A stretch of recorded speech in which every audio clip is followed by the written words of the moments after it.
"Can you fix or replace them?" Crow asked. "We certainly can't fix them," the engineer replied. "They're all totally and utterly cabbaged. We only have a couple of spare units in stock, so I can't replace them all.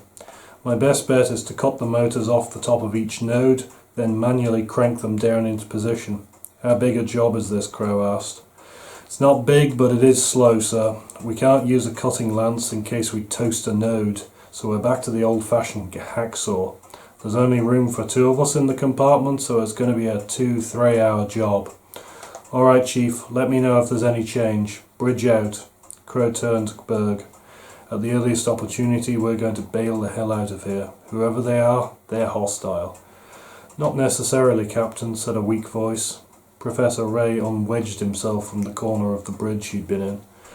"The actions are hostile, but the fundamental intent might not be. But I agree this is not the time to try and find out." "What does our diplomat have to say?" Crow asked, turning to look for the man. "Very little, I think, sir," Berg replied, pointing to the floor. Copeland lay with his neck bent at an unnatural angle. She knelt awkwardly and checked for a pulse. After a few seconds she shook her head. Crow had been far from fond of the diplomat, but the man's safety had been Crow's responsibility, and he had failed him. "Any idea on casualties yet?" Crow asked quietly as 2 crewmen removed the body from the bridge. Berg shook her head. "The surgeon hasn't reported in yet, sir." Crow sighed and flicked on his intercom again. "Bridge to sickbay." There was a long pause on the line. "Sickbay here. What the hell is it?" the surgeon's voice snarled back. "Report. At least 5 confirmed fatalities, with 2 more to follow. 11 seriously wounded and Christ knows how many minor wounded." Crow winced. The Mississippi had a total crew of only 70. Including the walking wounded, anything up to a third were probably already dead or seriously hurt. In the background, Crow could hear somebody screaming.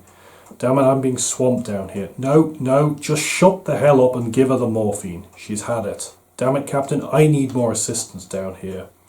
"We'll get some to you as soon as we can. Bridge out." Crow looked around his bridge.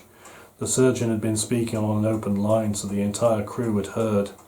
Every face wore the same expression, one of relief that they were alive, and guilt for being grateful that somebody else had taken their place. Crow shook off the thought of the letters he would have to write.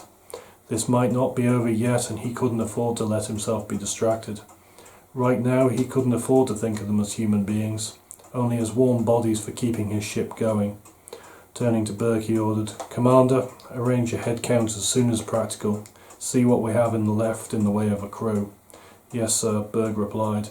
"I'm going to have to..." She paused as the rating handed her a sling, then tried for a moment to pull it on one-handed. "Here, let me..."